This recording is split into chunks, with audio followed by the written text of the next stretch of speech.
예, 거리두기 강화 조치가 시행되면서 자영업자들은 더 이상 양보할 수 있는 선을 넘었다.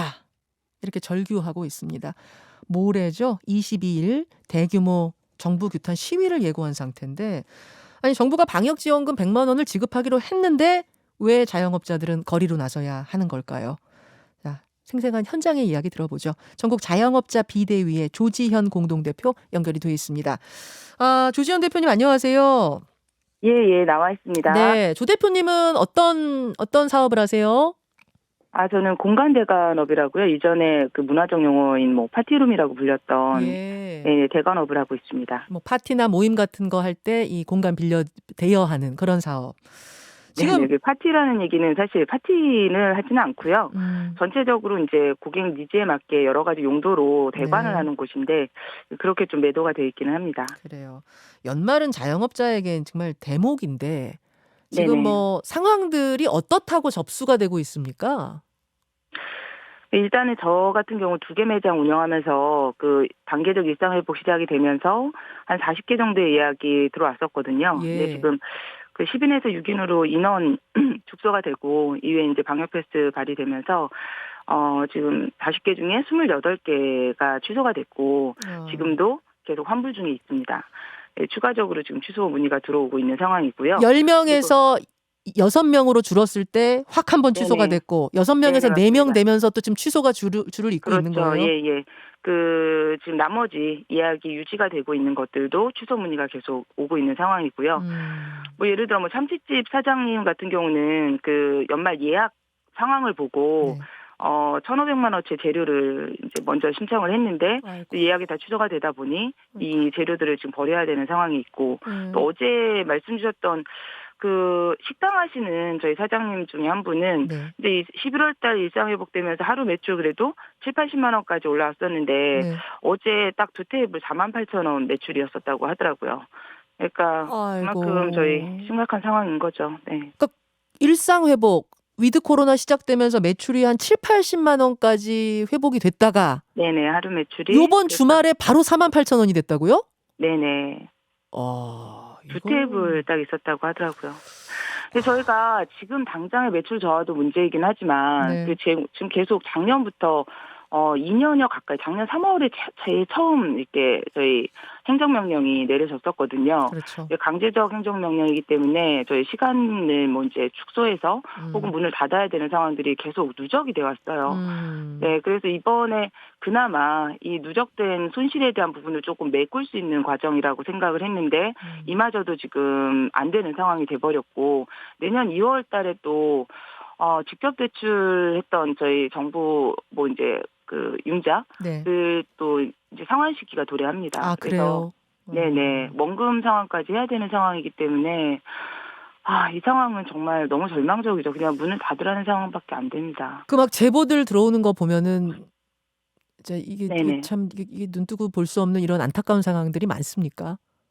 지금 저희가 정말 사장님들이 전국에서 한 1,000여 명 같이 이렇게 대화를 하는 단톡방이 있어요. 네.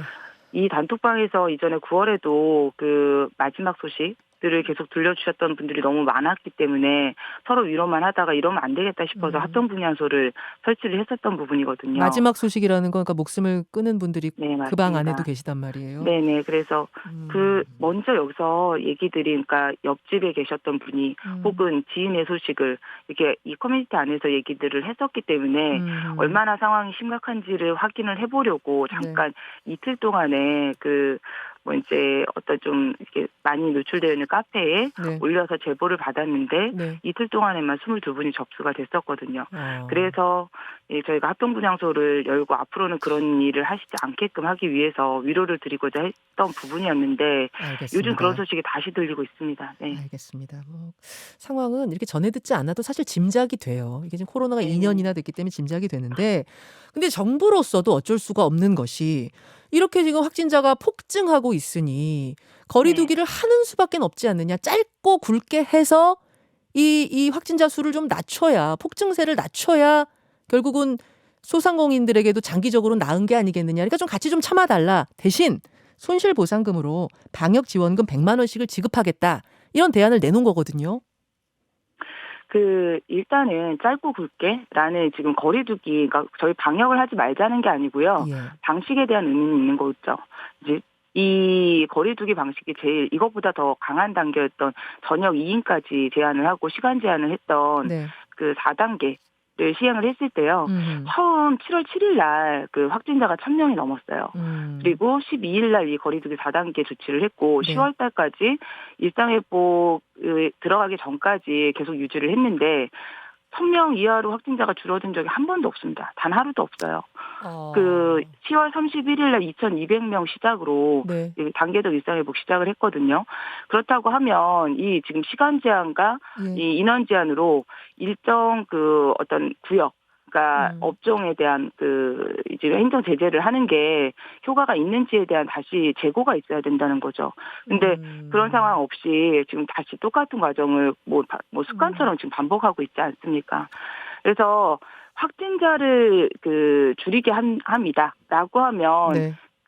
확진자를 정말 같이 시행을 해야 되는 여러 가지 종류나 시설이나 예. 등이 있지 않습니까? 그래서 이렇게 진행이 돼야 되고, 근데 사실은 지금 이 조치가 짧고 굵게 지금 당장의 수치가 줄어들 수 있을지 모르겠지만 거기 일상회복이 시작되면 또 다시 시작되겠죠. 이거보다 좀 다른 근본적인 조치가 있어야 되는데 네. 지금 제일 안 되는 부분이 또 이제 약간 이제 음주로 숨어 있는 부분이요.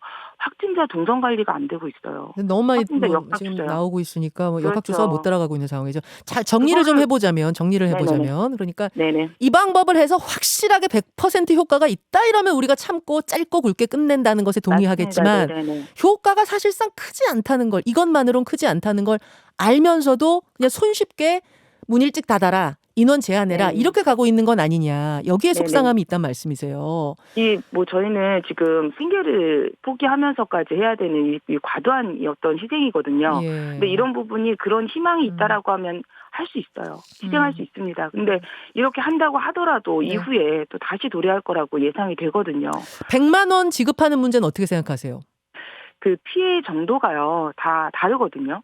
왜 50만 원의 임대료를 내시는 분도 있고 3천만 원의 임대료를 내시는 분들도 네. 있어요. 예. 네, 근데 이걸 이전에도 손실보상 이전에 보상금으로 저희가 지원금 형태로 저희 지급을 했을 때 가장 큰 불만이 이런 거였거든요. 그래서 이게 어떤 분한테는 매우 큰 보상이 되겠지만 어떤 분한테는 사실 전혀 이 도움이 안 되는 이런 상황이 될 수도 있는데 이걸 또 일괄 지급했다는 부분에 대해서 이때의 감정들이 다시 또 매치가 되는 거죠. 사실은 방역 패스를 하기 위한 부분은 인력이 필요해요. 네. 이전에 이제 1인 사업자로 저희 이제 장사가 안 되다 보니까 붕어건들 이제 내보내고 그렇죠. 1인 사업자로 전환한 사업자가 매우 많아졌고 네. 정부 장려로 무인 시스템 키오스크로 전환한 사업자들 많지 않습니까? 예. 이런 것들은 방역 패스를 할 수 없는 상황이에요. 솔직히 지금 방역 패스를 못 하고 있는 데가 많다면서요. 많죠. 네네. 이거 외에도 그냥 QR코드만 찍으면 되는 게 아니고요. 예. 이제 이전에 걸렸다가 이제 완치자라든가 예. 아니면 이제 병환 질환자라든가 임신부라든가 여러 가지 추가 체크해야 될 부분들이 많이 있는데. 알겠습니다. 그런 네네. 것도 안 되고 있다는 말씀. 30초 남았는데요. 네네. 지금 많은 청취자들이 그러면 대안은 뭐라고 생각하시냐? 그럼 뭘 해야 된다고 생각하십니까? 이런 질문. 네, 아까 말씀드렸던 것처럼 일단은 이게 지금 저희 역조작이 안 된다라고 하면 보건소 인력 물려야 됩니다. 적극 지원해줘서 병상 관리도 중요하지만 일단은 확진자끼리의 접촉을 줄여서 확진자 수치를 낮춰야 되는 게 먼저 해야 될 선조치라고 보고요. 이 외에 저희가 또 다 같이 희생을 해야 된다라고 하면 실제로 확진자를 줄일 수 있는 다 같이의 행위가 있어야 된다라고 판단을 하죠. 더 이상 좀 일방적으로 한쪽에만 희생을 강요하는 이런 상황들은 좀 없어졌으면 좋겠습니다. 여기까지 듣겠습니다. 생생한 현장의 목소리, 전국 자영업자 비대위 조지연 공동대표, 고맙습니다. 네, 감사합니다.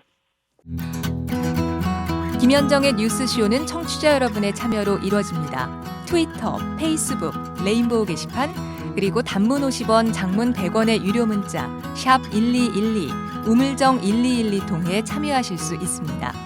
김현정의 뉴스쇼, 여러분과 함께 만듭니다.